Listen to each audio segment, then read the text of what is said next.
परिक्रमा करते हैं जो कि लगभग 3500 किलोमीटर की है। उसे पूरा करने के लिए 4, 5, 6 महीने लगते हैं। उसमें कुछ नियमावली है कि साथ कुछ पैसे नहीं रखने, किसी से भी कुछ माँगा ना जाए। अगर कोई सामने से दे भी तो ये भाव रखें कि माँ नर्मदा जी का प्रसाद समझकर उसे ग्रहण करना है। महाराज जी, आपने सत्संग में बताया था कि गृहस्थ आदमी को तीर्थ यात्रा करते समय भंडारे का या नहीं मुफ्त तो में मिला ये हुआ ये भोजन नहीं। विरक्त के लिए नियमावली, गृहस्थ के लिए नहीं। गृहस्थ के लिए नहीं। गृहस्थ ऐसी व्यवस्था रखे कि खुद पावे और 4 वहाँ परिक्रमा करने वालों को पवावे। समझ रहे ना? हाँ, ये विरक्त की नियमावली कि अर्थ न रखे, कोई व्यवस्था न रखे, विरक्तों के लिए। गृहस्थ संग्रही होता है। वो जब चले तो 4 की भोजन व्यवस्था और करे, ऐसी व्यवस्था कर ले तो और मंगल है। नहीं तो एक की तो रखे, अगर हम अपने पेट को भरेंगे तो किसी ऐसे एक विरक्त को पवाएँगे जिसके पास कोई व्यवस्था नहीं, तब उसका तीर्थयाटन सफल होता है, तब उसकी यात्रा सफल मानी जाती है। विरक्त निवृत्ति मार्ग, गृहस्थ प्रवृत्ति मार्ग, दोनों का एक अलग-अलग मार्ग है, जिससे परमात्मा प्राप्ति एक ही होती है, पर स्थिति अलग है। तो जब गृहस्थ मार्ग में हो तो फिर ऐसा कैसे महाराज हो जी, इनका सकता एक है? भाव आगे जी। कि लेकिन ये परिक्रमा बड़ी होने के कारण जिसमें पैसे देने का सामर्थ्य नहीं है, वो अपने पुण्य क्षीण होने से कैसे बचे? क्या भाव रखे फिर? मतलब अगर रास्ते में पाना पड़े हम तो? कह रहे हैं कि यदि हम नाम जप कर रहे हैं और हमें जितना-जितना बन सका उतना-उतना परिक्रमा दे रहे हैं, फिर हम अपने लौट आए, फिर व्यवस्था कर ली। अब ऐसा थोड़ी है कि हम एक साथ ही सब हमारे पास व्यवस्था नहीं है, तो हम किसी का प्रतिग्रह ना लें गृहस्थ होने पर। विरक्त से भिक्षान्न जब लिया जाता है तो जो भाव प्रस्तुत किया कि माँ नर्मदा जी वो प्रसाद देती हैं, तो नर्मदा जी कहो, अन्नपूर्णा जी कहो, भगवान कहो, वो अपने जनों का भरण पोषण की व्यवस्था जब मिला 2 दिन में 3 दिन में जैसी व्यवस्था, ऐसे अपने लोग भी सब जैसे मान लो नर्मदा जी तो अपनी गंगा जी तो महिमा तो वही है, रहनी तो वही है। पर जब गृहस्थ मार्ग में तो फिर ऐसा नहीं होना चाहिए, ऐसे होना चाहिए। जितना हम कर पाएँगे, जय दिन में कर पाएँगे, जय महीने में कर पाएँगे, जय वर्ष में होगा, 4 किलोमीटर आज चले हैं, फिर उसके बाद फिर आगे से आगे चल देंगे आगे। हमारा उद्देश्य है पवित्र आचरण और नाम जप और अपने गृह कार्य को करना। कोई भी अनुष्ठान लें, तो इतना अनुष्ठान लें कि आपके गृह कार्य ना भंग हो क्योंकि गृहस्थ हैं आप। और दूसरा हमारा प्रतिग्रह लेने का भाव ना रह जाए किसी से। जैसे एक साइकिल से द्वादश ज्योतिर्लिंगों की अब वो सब जगह ये प्रचार-प्रसार करना कि मैं साइकिल से द्वादश ज्योतिर्लिंग कर रहा हूँ तो उम, भाई कैसे चलता है? आप लोग ही देते हो तो चलता है। अब पैंट शर्ट में तो हमें लगा कि डाँटने की ज़रूरत है। उन्होंने कहा भाई क्या मिल जाएगा तुम्हें इससे? अगर द्वादश ज्योतिर्लिंग की आपको परिक्रमा करनी साइकिल से कर रहे हो, तो आप उतनी व्यवस्था करके लेबरी करके भी हम जी सकते हैं। तो उतना हम अर्थव्यवस्था लें कि हम नमक रोटी खाते हुए द्वादश तब तो बात समझ में आएगी। और सबसे बता-बता करके अर्थ लेते जा रहे हो, फिर खा पी करके फिर मुझे नहीं गृहस्थ धर्म में नहीं अच्छा लगेगा। विरक्त धर्म में हो तो फिर आप पैदल चलो या आप जैसी व्यवस्था कोई भगत दे दिया तो थोड़ी यात्रा भी कर ली, नहीं थोड़ा पैदल चल लिए, वो भगवान के आश्रित। लेकिन गृहस्थ धर्म में आप कर्म करने वाले हो, संग्रही हो, ऐसा नहीं होना चाहिए। हम तो रोकते हैं कि किसी भी तीर्थ में कहीं भी आप जाइए, हलवा बँट रहा है, भोजन बँट रहा है, अगर आप पाइए तो अनुमान लगाइए कितने रुपए का होगा? बोले लगभग 50 रुपए का, तो 51 रुपए रख दिए और वहाँ से चले। हम फिर ही नहीं खाएँगे। क्योंकि बड़ी मुश्किल से तो धाम आने को मिला है, भगवद यात्रा मिली, हम अपने सुकृत क्यों दें? अब विरक्त को क्या है भगवान के सिवा कोई है नहीं, तो जहाँ जो मिला उधर में डाला, रात-दिन भजन किया, चल रहे हैं तीर्थों में तो कोई परेशानी नहीं। आप सोच पा रहे हैं? हाँ, अपने धर्मानुसार नहीं अगर नर्मदा जी की परिक्रमा नहीं भी हो पा रही तो कोई बात नहीं, आप अपने कर्तव्य का पालन करते हुए नाम जप करें, सब फल मिल जाएगा। विश्व के समस्त तीर्थों का अवगाहन एक तरफ और नाम जप एक तरफ।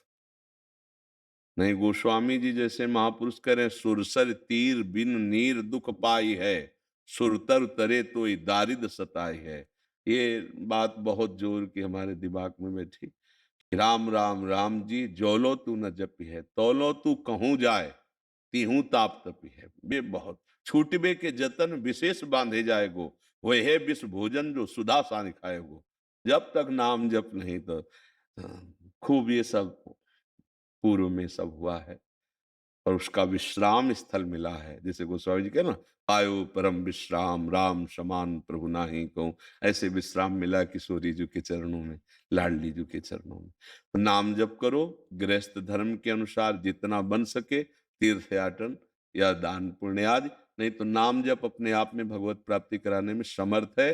जो समस्त तीर्थों में पवित्रता है, उनको भी पवित्र करने की सामर्थ्य नाम जापक में है। जब श्री गंगा जी इस भूतल पर भगीरथ जी के द्वारा तप से प्रसन्न होकर आने के लिए राजी हुई, तो दो बातें रखी कि मुझे रोकेगा कौन, ब्रह्मलोक से मैं नीचे गिरूंगी, सीधे रसातल चली जाऊंगी, रोकने की व्यवस्था करो। और दूसरा, ये मृत्यु लोक के पापात्मा जब मेरा स्पर्श करेंगे तो उनके पाप नष्ट होंगे, पाप मेरे में, मेरे पाप कौन नष्ट करेगा। तो भगीरथ जी ने फिर तपस्या की और देवाधिदेव महादेव जी को प्रसन्न किया कि गंगा जी को आप रोकें। महादेव जी ऐसे भी गंगा जी को रोक सकते थे दृष्टि से, लेकिन जटाएं खोल दी। भगवान का चरणोदक है गंगा जी। गांगम्बारी मनोहारी मुरारी चरणच्युतम त्रिपुरार शिरश्चारी पापापहारी पुना तुमाम। ये भगवान श्री कृष्ण का, वामन भगवान का चरणोदक है माथे पे भी।